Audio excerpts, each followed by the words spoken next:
미국 국방부는 지난 24시간 동안 미군 수송기를 통해 2,000명이 아프간을 빠져나왔다고 밝혔습니다. 이 과정에서 탈레반의 적대 행위는 없었다고 전했는데요. 이런 상황에서 휴가를 보낼 논란이 일었던 조 바이든 대통령도 백악관으로 복귀했습니다. 워싱턴 연결해 자세한 내용 알아보겠습니다. 이경희 특파원. 네, 미국 국방부에 따르면 지난 24시간 동안 미국인과 아프간 현지인, 나토 관련 인사 등 2,000명이 18편의 미 군용 수송기를 통해 아프가니스탄을 빠져나왔는데요. 인원이 점점 늘고는 있지만 이달 말까지 대피 완료를 목표로 하루 5,000명에서 최대 9,000명을 대피시키겠다는 목표치에는 아직 못 미칩니다. 앞서 백악관은 스스로 미국인이라고 밝힌 11,000여 명이 아프간에 남아있다고 밝혔고, 워싱턴 포스트는 미군에 협력한 현지인 중 대피가 필요한 이들이 8만 명에 달할 것이라고 보도했습니다.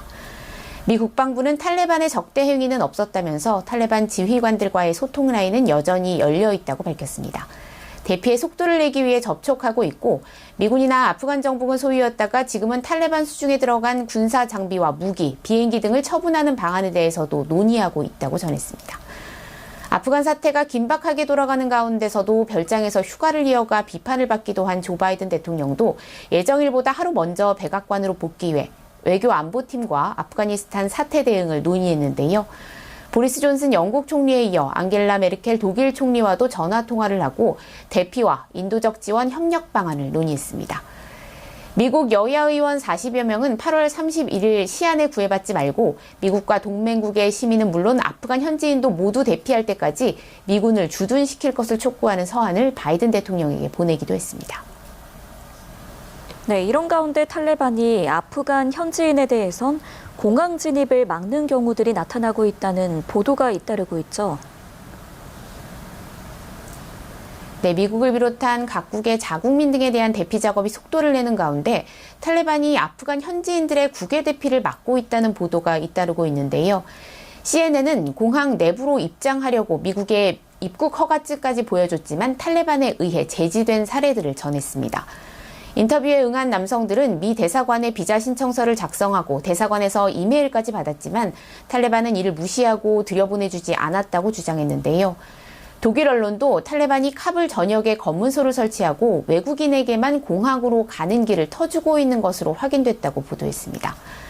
탈레반은 국외로 탈출하려는 아프간인이 끝없이 몰려들자 이들을 해산시키기 위해 때때로 공중에 총을 쏘면서까지 접근을 차단하고 있습니다. 이런 가운데 아프간 여성들은 미국 언론을 통해 두려움을 호소하고 있는데요.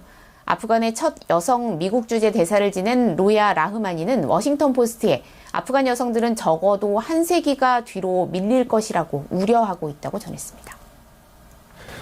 네, 이번에는 미국의 코로나19 관련 소식으로 넘어가 보겠습니다. 미국 정부가 전 국민을 대상으로 백신 부스터샷 접종을 시작하겠다고 공식 발표했죠. 네, 미국 보건당국이 전 국민에 대한 코로나19 백신 부스터샷 접종 계획을 발표했습니다. 일부 고위험군에 한해 추가 접종을 권고한 지 며칠 만에 전면 확대한 건데요. 최초 접종 이후 시간이 흐르면서 백신 효과가 떨어진다는 것이 데이터로 분명히 확인됐고, 최근 델타 변이 지배와 맞물리면서 중간 수준 질환에 대한 면역이 약화한다는 증거도 나타나기 시작했기 때문에 부스터샷이 필요하다는 설명입니다. Even though our vaccines are currently working well to prevent hospitalizations, we are seeing concerning evidence of waning vaccine effectiveness over time and against the Delta variant.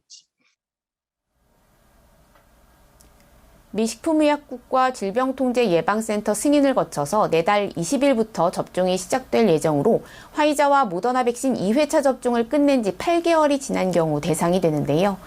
보건당국은 얀센 백신 접종자 역시 부스터샷이 필요할 것으로 예상하지만 아직 데이터 검토가 끝나지 않았다면서 차후에 따로 발표하겠다고 밝혔습니다.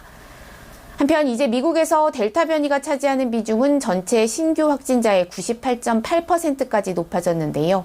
이전 지배종이었던 영국발 알파 변이는 사실상 자취를 감췄습니다. 지금까지 워싱턴에서 전해드렸습니다.